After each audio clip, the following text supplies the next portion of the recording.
मालवीय चौक Ganjipura road पर paver block interlocking का शुभारंभ।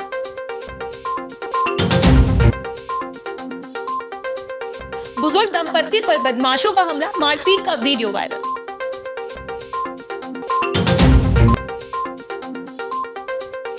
घर में लगे भीषण आग, कार समेत सामान जलकर राख।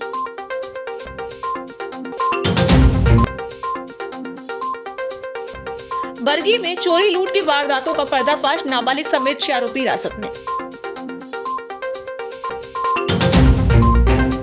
मालवीय चौक से गंजीपुरा रोड तक दोनों और पेवर ब्लॉक इंटरलॉकिंग कार्य का 23.99 लाख की लागत से भूमि पूजन किया गया। रोजाना 4 से 4.5 लाख लोगों के आवागमन वाले इस मार्ग पर धूल और खराब एयर क्वालिटी की समस्या को दूर करने के लिए पहल की गई है। स्थानीय रहवासियों और व्यापारियों के सहयोग से सड़क को बेहतर और सुव्यवस्थित बनाने का कार्य शुरू हुआ। अयोध्या तिवारी ने कहा कि आगे भी जन समर्थन और ईश्वरीय कृपा से बड़े विकास कार्य लगातार जारी रहेंगे। जबलपुर विकास को लेकर सबसे पहले शुरुआत अपने क्षेत्र को विकसित करने की दिशा में करना होगा। उसी तारतम्य में आज मालवीय चौक से गंजीपुरा रोड तक सड़क के दोनों ओर पेवर ब्लॉक्स इंटरलॉकिंग का भूमि पूजन आज हम 23,99,000 की लागत से कर रहे हैं। क्योंकि यहाँ से 4-4.5 लाख लोगों का रोजाना फुटफॉल होता है। इस क्षेत्रांतर्गत रहने वाले और जबलपुर शहर के अन्य जगहों से यहाँ राहगीर के तौर पर निकलने वाले लोगों का रोजाना तांता लगा रहता है। क्योंकि रोड के दोनों तरफ धूल धक्कड़ का माहौल है, एयर क्वालिटी इंडेक्स भी गड़बड़ाता है, इसलिए हमने दोनों ओर सड़क के पेवर ब्लॉक का विचार किया था और आज उस दिशा में हम भूमि पूजन कर रहे हैं। सभी स्थानीय रहवासी, स्थानीय व्यापारी बंधु हमारे साथ है। यकीनन तौर पर पंडित भवानी प्रसाद तिवारी वार्ड को एक बहुत सुव्यवस्थित वार्ड बनाने की दिशा में हमारे प्रयास हैं और यह प्रयास निरंतर जारी है। इसके पूर्व भी हम उन कामों को फोकस कर रहे हैं जो शहर की पहचान बने और सिर्फ वार्ड विशेष तक सीमित न रहे। हमने बहुत से पायदान तय किए हैं। आगे आने वाली दिशा में सभी के आशीर्वाद से और ईश्वरीय अनुकृपा से और बड़े विकास के माइलस्टोन तय करेंगे, ऐसा मैं प्रभु से प्रार्थना करता हूँ। अयोध्या तिवारी। आधारताल क्षेत्र में बदमाशों ने बुजुर्ग दंपत्ति को घर से बाहर निकालकर बेरहमी से मारपीट की घटना का पूरा वीडियो सामने आने के बाद इलाके में सनसनी फैल गई। दंपत्ति घर के पास दुकान लगाते थे। दुकान के सामने नशा न करने की बात कहने पर आरोपी सुनील बर्मन और उनके साथियों ने हमला किया। पीड़ित दंपत्ति ने आधारताल थाने में शिकायत दर्ज करवाई, जिसके बाद पुलिस आरोपियों की तलाश में जुट गई है। हमारे घर में कोई था नहीं। उसकी औरत तो घर में घुस जाती। मेरे मम्मी पापा हैं, तो उनको सुनील बर्मन ने पहले घर से बाहर बुलाया, क्योंकि फिर मेरे मम्मी पापा ने ये वहाँ पे मेरे घर के सामने ही लड़के बैठे थे। घर के पास दुकान है, हमारी ही दुकान है, तो वहाँ पे उन्होंने अच्छे से बोला कि बेटा यहाँ नहीं बैठा करो। तो सुनील बर्मन और उनके साथ जो भी लड़के थे वो आके उनके साथ मारपीट करें और उन्हें गंभीर चोटें आई हैं। और उस समय हम लोग घर में मौजूद नहीं थे। आते कोई नहीं है, वहाँ पे लड़के बैठ के गांजा, दारू, शराब, सिगरेट पीते हैं और लड़कियाँ आती जाती हैं तो कमेंट्स करते हैं। इसमें आधारताल थाने में कल एक बुजुर्ग दंपत्ति के साथ 2 युवा लड़कों के द्वारा मारपीट करने की घटना प्रकाश में आई थी, तो उसमें अपराध पंजीबद्ध हुआ है। और बताया जाता है कि ये जो बुजुर्ग दंपत्ति, इनकी दुकान के पास में इन लड़कों के द्वारा बैठक किए जाने के ऊपर कुछ आपत्ति ली गई थी, उस पर इन्होंने उन पे हमला किया था। दोनों की स्थिति सामान्य है, ज़्यादा गंभीर चोट नहीं है। इस घटना के संबंध में अपराध पंजीबद्ध है और शीघ्र ही आरोपियों को गिरफ्तार कर लिया जाएगा। जबलपुर के शाहपुरा भिटोनी रेलवे स्टेशन के पास एक मकान में सुबह धमाके के साथ लगी आग से हड़कंप मच गया। आग बेटू श्रीवास्तव के घर में पानी गर्म करने वाली इमर्शन रॉड से लगी, जो गैस सिलेंडर तक पहुंची और ब्लास्ट हो गया। हादसे में घर का सामान और बाहर खड़ी कार पूरी तरह राख हो गई। मौके पर दमकल विभाग ने पहुंचकर आग पर काबू पाया। पुलिस ने मामला दर्ज कर जांच शुरू कर दिया। वहीं समय रहते बड़ा हादसा टल गया। जबलपुर के थाना बरगी क्षेत्र में पिछले 3 महीनों से चोरी, लूट और डकैती की वारदातों को अंजाम देने वाले गैंग का पुलिस ने खुलासा किया है। पुलिस ने 4 युवकों और 2 विवादित बालकों सहित कुल 6 आरोपियों को गिरफ्तार किया है। गिरफ्तारी के दौरान आरोपियों से चोरी की मोटरसाइकिलें और स्कूटी सहित कई सामान बरामद किए गए। एडिशनल एसपी अंजना तिवारी ने बताया कि पूछताछ में आरोपियों ने निगरी, ज्ञानगंगा कॉलेज रोड और अन्य जगहों पर लूट चोरी की कई घटनाओं में शामिल होने की बात कबूली। इसमें थाना बरगी क्षेत्र में अगस्त 2025 से लेकर अक्टूबर 2025 के मध्य लेट नाइट और अर्ली मॉर्निंग में सड़क पर वाहन चालकों को रोककर लूटपाट करने और डकैती की कई घटनाएं प्रकाश में आ रही थी। क्योंकि ये अज्ञात आरोपियों के अगेंस्ट अपराध पंजीबद्ध हो रहे थे और कोई सूत्र नहीं थे, तो इसमें पुलिस अधीक्षक महोदय के निर्देशन में एक टीम गठित की गई, जिसमें बरगी थाने के जो थाना प्रभारी है प्रोबेशनर डीएसपी हेमंत और उनके साथ में बरगी चौकी की सब इंस्पेक्टर सरिता, इनके साथ एक दल का गठन किया गया और ये निर्देश उनको दिए गए थे कि पूरा मुखबिर के माध्यम से जानकारी भी एकत्रित करें, आसूचना संकलन करें और पता लगाएं कि कौन है जो इस प्रकार की वारदातों को लगातार अंजाम दे रहे हैं, घटनाओं पर नियंत्रण नहीं हो पा रहा है। इसी कड़ी में जब मुखबिर से सूचना प्राप्त हुई कि कुछ यंग लड़के हैं, कम उम्र के हैं, इसमें नाबालिग भी अधिक हैं और 15 से लेकर 19 साल की आयु के लड़के हैं और ये लेट नाइट और अर्ली मॉर्निंग की सड़क इस मार्ग पर वारदात करते हैं। और चूँकि ये मोटरसाइकिल लूटने की घटना भी इनके द्वारा की जा रही है, तो अलग अलग घटनाओं में इन लूटी मोटरसाइकिलों का उपयोग भी हो रहा है और ये अक्सर नंबर प्लेट हटा देते हैं और उसके बाद ये वारदात के लिए मैदान में आते हैं। इसी क्रम में 4 या 5 अपराध जब बरगी थाने पर दर्ज थे, उन सबके साथ उनकी सबके मोडस ऑपरेंडी का अध्ययन किया गया कि किस प्रकार से वारदातों को अंजाम दिया जा रहा था। उसमें 22 नवंबर को हाल ही में लेट नाइट में करीबन 2 बजे के आसपास नगरी के आसपास एक चेकिंग लगाई गई थी, इसमें डीएसपी प्रोबेशनर भी मौजूद थे और तब उसमें 2 मोटरसाइकिलों पर जिसमें कि नंबर नहीं थे 4 लड़के आए, कम उम्र के थे और जब उनको पकड़ा गया, राउंड अप किया गया, तो वहाँ से उन्होंने भागने का प्रयास किया और उनसे पूछताछ पर करीबन इसमें 5 वारदातें निकल के आई हैं और उसमें 19 से लेकर 15 वर्ष की उम्र के आरोपी शामिल हैं। मैडम प्रोफाइल क्या था इनका, ये क्या करते हैं, कहाँ के रहने वाले हैं?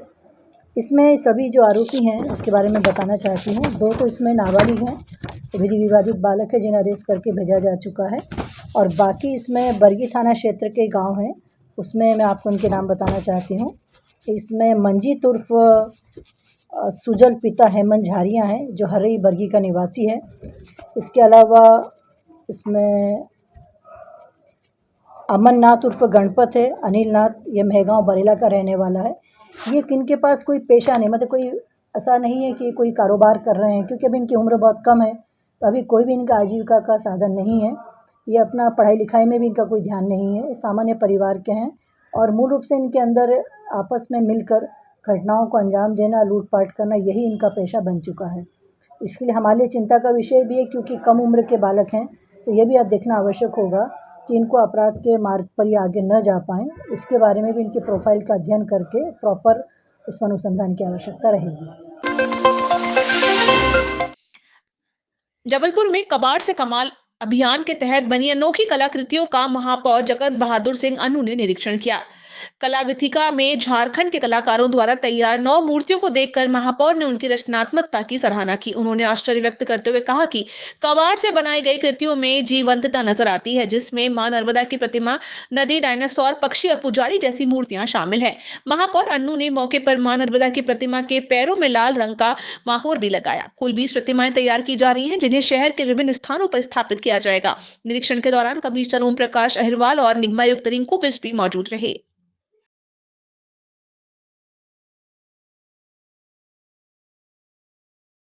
कबाड़ से कमाल, देखिए जबलपुर नगर निगम ने अद्भुत काम किया है। प्रतिमाएं बना देना तो एक बात है, पर कबाड़ से जंग लगे हुए छोटी छोटी पट्टियां, छोटे छोटे नट बोल्ट और उनसे बनाकर इस तरीके की प्रतिमा बनना कि मुस्कुराती हुई मां नर्मदा आपके सामने है, नृत्य करती हुई एक मातृ शक्ति जिनकी आंख में देखें तो ऐसा लगता है जैसे कुछ बोलने वाली हैं, कुछ बात करने वाली हैं।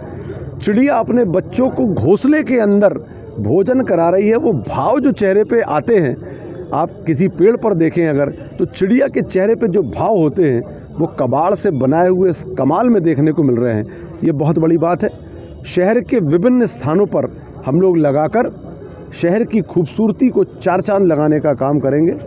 9 तैयार हैं, हम लोग 20 तैयार कर रहे हैं, आगे और भी टेंडर करेंगे और भी ऐसे कबाड़ से कमाल का काम निरंतरता से जारी रहेगा और शहर में खूबसूरती लाएंगे और मजबूती भी बेमिसाल है। आप नंदी जी भी देखिए, उनके कान भी देखेंगे तो बेमिसाल मजबूती, आप उसको छुएंगे तो आपको लगेगा कि ज़बरदस्त मजबूती है। कहाँ से आइडिया यूज़ जो हुआ है, क्या क्या उसमें यूज़ हुआ है, कैसे आइडिया मिला? देखिए, चूँकि शहर में जितने प्रकार का कबाड़ निकलता है उसका कहीं ना कहीं इस्तेमाल होना चाहिए, उसको डिस्पोज करना बहुत आवश्यक है। अगर हम लोगों को स्वस्थ रहना है, समृद्ध बनना है, तो उसके लिए स्वच्छता और हर प्रकार के वेस्ट को मैनेज करने की बहुत आवश्यकता है।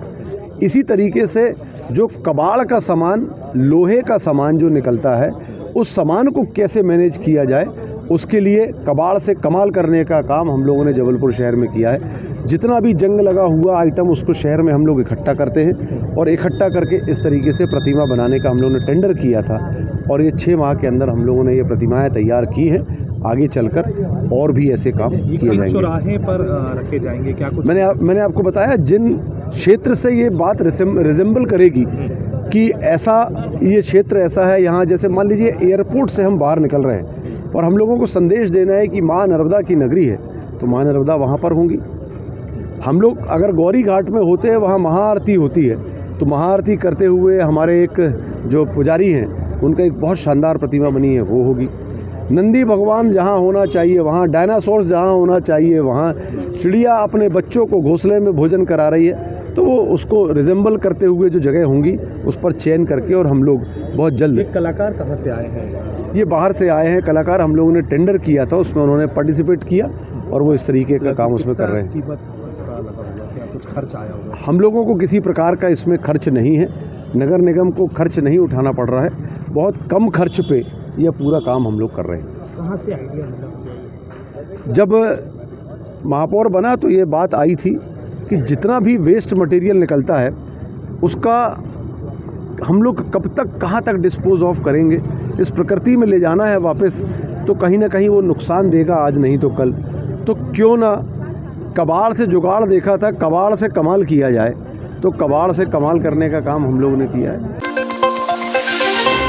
जबलपुर में सोमवार को हाईकोर्ट अधिवक्ताओं ने अपनी विभिन्न समस्याओं को लेकर हाईकोर्ट चौराहे पर मानव श्रृंखला बनाकर प्रदर्शन किया। मानव श्रृंखला के कारण कुछ देर तक यातायात पूरी तरह बाधित रहा। अधिवक्ताओं ने आरोप लगाया कि ऑडिटोरियम और बैठने की व्यवस्था को सुधार की राशि स्वीकृत होने के बावजूद काम शुरू नहीं किया गया है।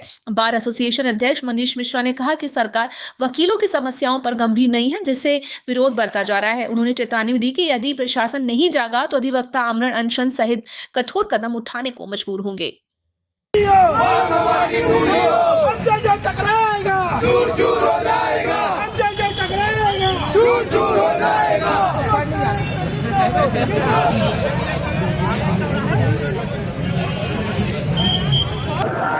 जिला अधिवक्ता संघ जबलपुर द्वारा अनेकों बार माननीय मुख्यमंत्री महोदय को व्यक्तिगत मिलकर भी ज्ञापन सौंपा गया, कलेक्टर साहब के माध्यम से भी ज्ञापन सौंपा गया, लेकिन आज दिनांक तक शासन द्वारा जो माननीय उच्च न्यायालय ने नवीन जो जिला एवं सत्र न्यायालय है वहाँ पर जो ऑडिटोरियम हॉल है 2018 से खंडर बन के कबूतर उसमें निवास कर रहे हैं, उसके लिए राशि स्वीकृत कर दी गई, लेकिन राज्य शासन द्वारा आज तक उस राशि का आवंटन नहीं किया गया, जिसके कारण वो ऑडिटोरियम नहीं बन पा रहा है। उसके लिए हम लोगों ने अनेकों बार ज्ञापन दिए।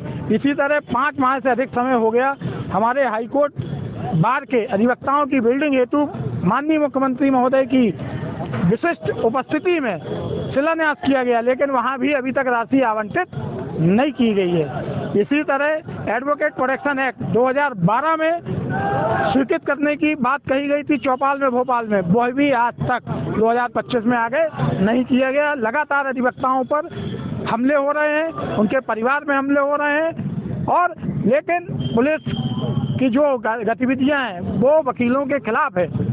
वकीलों के साथ जो भी घटनाएं घटती है पुलिस सबसे पहले काउंटर की बात करती है। इन सबको लेके एडवोकेट प्रोटेक्शन एक्ट की मांग हमारी 2012 से चल रही है। 2012 में स्वीकृति के लिए शासन ने कहा, लेकिन आज तक उसको लागू नहीं किया। इसी तरह आप पत्रकार महोदय के लिए जो बीमा, स्वास्थ्य बीमा की योजना शासन ने लागू की, उसके लिए हमने मुख्यमंत्री महोदय को धन्यवाद दिया था और आग्रह किया था कि इसी तरह की योजना अधिवक्ताओं के लिए भी लागू की जाए। उस पर भी आज तक कोई कार्रवाई नहीं हुई।